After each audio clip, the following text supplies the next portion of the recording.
Faktikisht në aktakuzën e dytë kundër zotit Thaçi, prizmin tim ka gabime tepër të mëdha dhe unë paksa jam kështu i befasum se si është e mundshme që gjyqtarët në gjykatën speciale nuk e dinë që nëse dikush është i akuzuar që në bashkëveprim ka kryer se një vepër penale, në këtë rast kemi të bëjmë me ndikim në dëshmitar, apo siç ata e quajnë pengim i drejtësisë, dhe nëse njëri apo disa prej tyre pranojnë fajësinë, siç ka ndodhur në rastin e akuzës së dytë për zotin Hashim Thaçi, atëherë atij faktikisht ja bën tepër të vështirë vetë mbrojtjen e tij, meqenëse se aktakuza për disa e kanë pranuar, do thotë kur janë të akuzuar bashkarisht me te. Besoj që jam i qartë. Do thotë nëse akuza është e tillë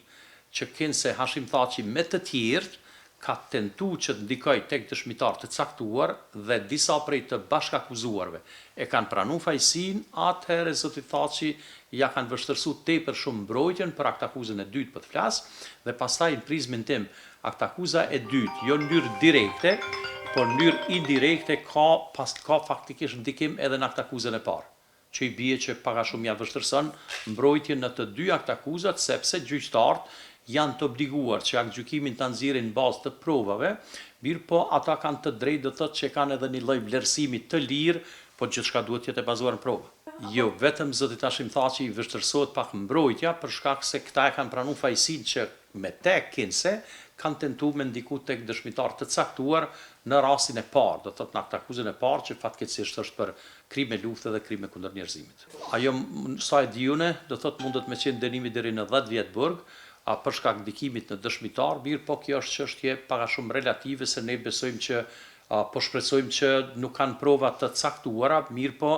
vështërsia prapë është tepër e madhe se këta e kanë pranuar fajësinë. Në momentin që e kanë pranuar fajësinë, ata e kanë pranuar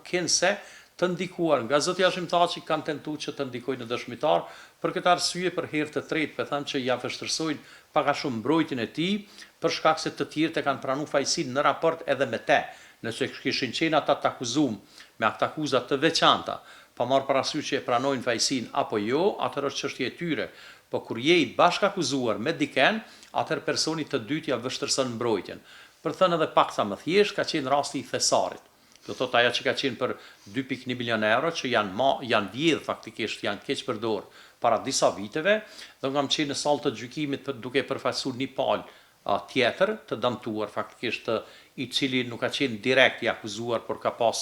çështje të tjera juridike, dhe gjyqtari me të drejtë, edhe pse njëri prej tyre ka qenë dy të akuzuar, e ka pranuar fajësinë, nuk ka lejuar faktikisht, nuk ka vazhduar me pranim të fajësisë, po ka shkuar në gjykim të rregullt për shkak se tjetrit, i cili nuk e ka pranuar fajësinë, ja ka vështërsuar tepër shumë mbrojtjen,